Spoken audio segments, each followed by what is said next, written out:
The thing I like about the antique business is the search for interesting objects, and they do. I'm happy to say I have found some very nice things over the years. This shop is up a lane. It's not the most ideal situation, but on the other hand, it's a two-edged sword. It's a very interesting building, and there's parking, which is very important around here. But I have people that have lived in this area for 20 years and never found my shop. I came here in 1997. It didn't look like it does now. I had to build the office and put the staircase in and level the floor. This used to be a cowshed, and it still had all the slurry bits and the pens for the cattle. So that all had to be concreted over and levelled off. My name is Rosa. I have Courtyard Antiques in Edinburgh. It's been my business for 37 years, 27 in this shop and 10 in another shop in the street. I called it Courtyard Antiques because it has a courtyard. The largest item I've had in here would be full-sized horse.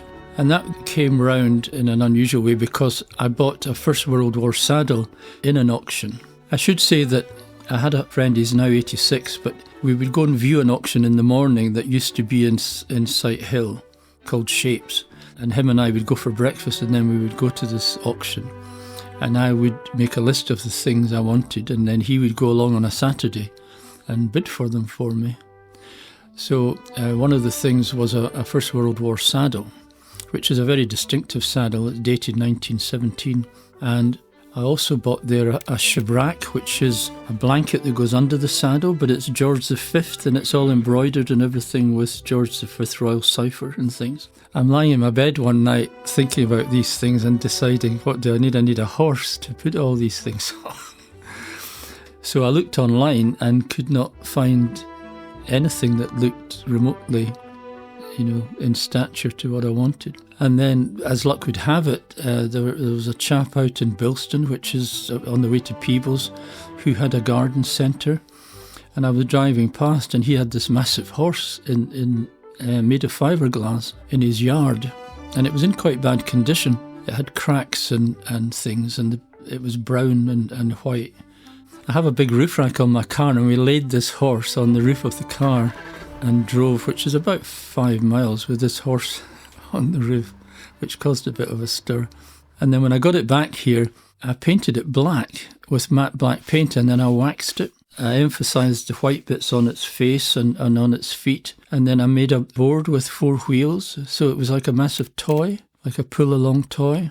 But it had fiberglass hair, just a moulding of hair, and I sent away to a place that sells horsehair, and I bought a whole ream of horsehair, and I sat here for a week kind of sewing it all together into a mane and a tail, which took forever. But when I get an idea, I stick with it, and so this horse ended up, I thought, looking amazing, and people did like it. And then I started to think about one day having to leave here, so I thought, maybe I should let this horse go, because somebody showed an interest in it. He had a brewery, and he wanted a horse to put in front of a cart. So it went from modelling itself here to hard work in this brewery tied to a cart. And I miss it now. I actually wish I hadn't sold it. I've been here so long that I've seen babies grow up into full-grown people. And they remember coming to this shop, and it's really nice that, that they enjoy coming. It's just really nice meeting people. Most of them are wonderful. My wife and I like to go antiquing, and for years we went to Florida with the children. I would have things in my mind that I would want, like an Indian headdress, I have 2 boys, and I would say the first person to spot an Indian headdress can get a prize. So they quite enjoyed it too, and they were quite interested in the things. My older son especially would find things he wanted to buy, belt buckles and that kind of thing. So it was a real nice family day out. And on one particular occasion, we came across a 1940s studio light made in California, used in the 40s at the height of Hollywood. This light would have shone on Clark Gable or you know, some wonderful American actor, actress. And they're always used, if people on television are you know, they're in a studio and they're, you know, they're actors or something, they always have these kind of lights behind them. Not on, but as a salute to bygone times. So they're very popular and they're quite expensive. And I managed to get that home by dismantling it and spreading it out amongst all the suitcases. And it's another thing that I love. I have a strange set of hippopotamus family. There's 4 of them. There's a big mummy and then 3 children, all different sizes, which apparently was bought from Harrods in 1968. I thought it was a really cute thing when I bought it, but nobody seems to want to own it yet. But I live in hope.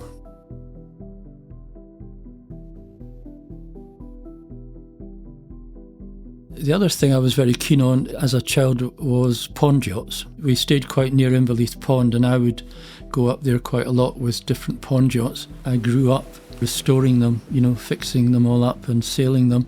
And then when I had the shop, I always imagined an antique shop would have pond yachts, swords, suits of armour, which I've only ever had once. You know, all the things that were popular when I was a child, but maybe not so much now. I did go to a house in Edinburgh where this chap had this massive pond yacht, 2-masted schooner, which he had had since he was a child, and he was now approaching 90 years of age, and he had it in his garage, and I just fell in love with it as soon as I saw it. And he was very upset to part with it, but I think he realised that I was going to look after it, and I've restored that, and I've owned that for 25 years now, and I really don't feel the need to sell it at this moment. But he told me a story. He stayed in Argyll as a child, and he would go out into the sea in Argyll and be towed along by this boat. There was a kind of metal bit on the back that he held onto, and it just sounds a wonderful idea. I would have loved to have done that.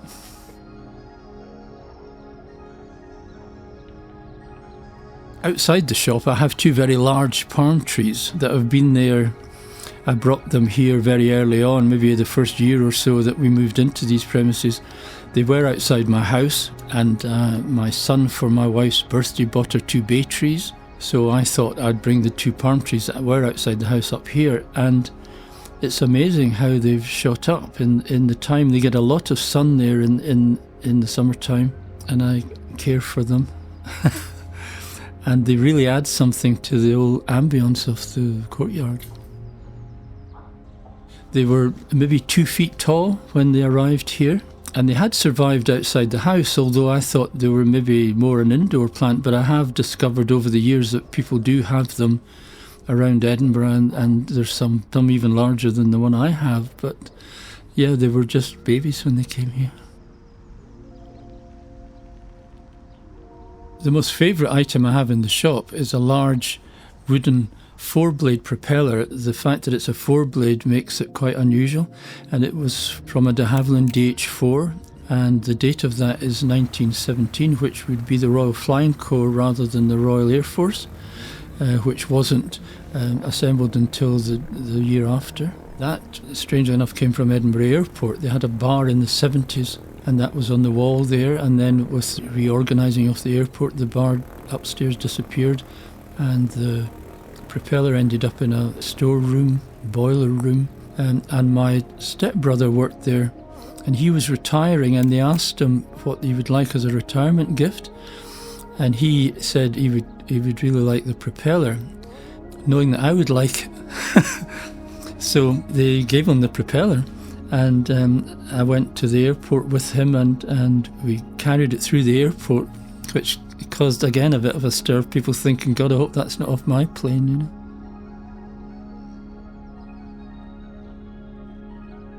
When I buy things, I mean, I like them, but I also think what they would look like in the shop, and if they would work in the shop or not. And if I sell something from a certain space, I don't just move something up into that space. I end up moving half the shop around because it's not working anymore, which I enjoy doing. It takes a while because I'm here on my own. Occasionally some poor unsuspecting person will come in and end up carrying something with me. Somebody that I know, not necessarily a friend, but somebody who comes in regularly and doesn't mind to help. The second floor is more utilitarian kind of items, kitchen cupboards, wardrobes, chests of drawers, more furniture. But unfortunately, I think I miss a lot of sales because people come in here and all they seem to focus on is swords and leave immediately, and they don't they don't find the stair where all the furniture is. And I'll kind of say after, there is furniture upstairs, but by that time they're gone.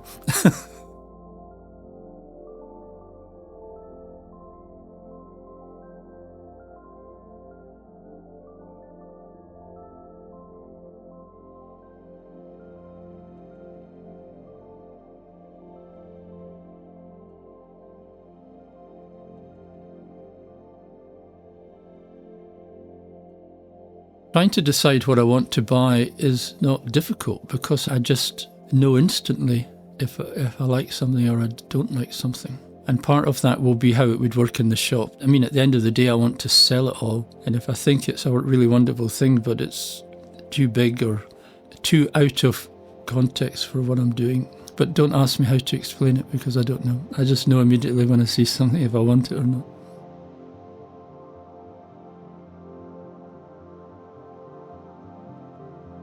What's amazing about being an antique dealer, every day is different. You never know quite what's going to happen and who's going to turn up. Personally, I don't like a mess. You know, I like things to be tidy, even though I've got a lot of things in here you can move around and everything. I would never pile things up. And the idea of having a house that was piled up with stuff that you couldn't even see would horrify me. Demographic here is sort of early 20s into 60s. There's a lot of people in Edinburgh who like to wear vintage clothing, like dress as if they're in the 40s or earlier. I do occasionally get stuff like that in. So I get a lot of young people in looking for that kind of thing, and also older people. And even if they just come in to have a look, I mean, they're swatting the memories off like flies. You see all these things you remember from when they were 7 and they're now 70, and they just really enjoy seeing things they've never seen for years. Some people come in and they wander around and they say, oh, this is wonderful, it's just like a museum. And I said, and if you bought something, it would just be like a shop. Most of them laugh, but some of them don't. I like models. I have a few models in here, and I particularly like aeroplane models. And I was lucky enough to get a beautiful model of a Sunderland flying boat in military finish. I have a really warm connection to the history of the Sunderlands. You know, when we had an empire and there would be families living in India or Africa and in the 30s and the 50s, and they would send their children here to boarding school, and they would travel in these Sunderland and other types of flying boats. And it was really luxury travel at the time. It was like the equivalent of being on the Concorde flight. It wasn't all strapped in and everything.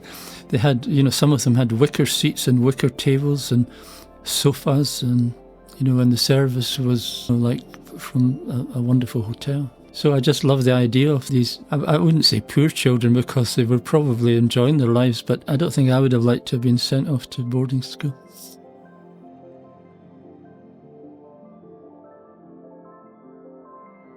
We do prop hire, or really to be accurate I should say we used to do prop hire because it seems to have gone off the boil a bit. We did all the series of Monarch of the Glen, which was a very popular programme in the 90s. It was about a laird of a stately home up north, and he had trains and boats and guns and everything very eccentric, and the production company would come every week or every 2 weeks and take away a whole load of things to hire. And then we did World War Z, where they hired a whole load of china and then drove a bus into it, and then phoned me up and asked if I would like any of the bits that had survived back again. But china really isn't my thing. I was delighted to sell it all to them. And various other programmes that we've done over the years, and that was quite good. And then, of course, Edinburgh is famous for the Edinburgh Festival. On one occasion, there was an American company there, and they hired some things, and my wife and I went along to deliver them, and they helped in and everything. And then I ended up helping them put all the scenery and everything up, which was really fun.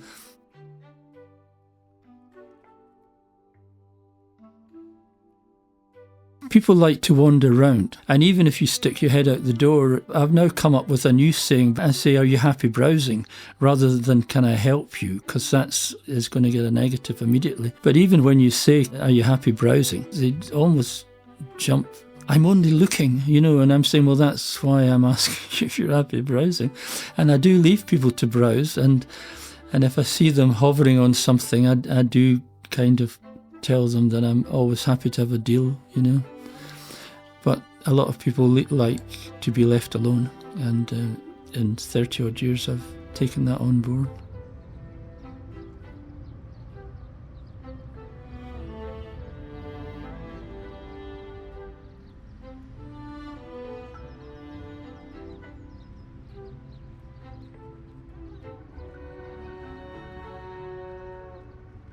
I get a lot of trouble for being here on my own. I have to go out and buy things and do other things. I haven't quite got into the habit of phoning Google and saying, could you tell them that I'll be closed tomorrow? Because they don't really do that. You need to give them a bit of warning.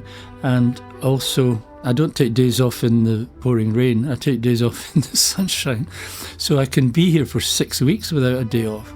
And then I'll suddenly take a day off and somebody will be on the phone or online. I travelled all the way up to the Courtyard Antiques and it says online it's open and it's closed. You should get your shit together, basically, Which, I mean, I don't enjoy annoying people, but it's only an antique shop. And if it's closed, move on to the next one.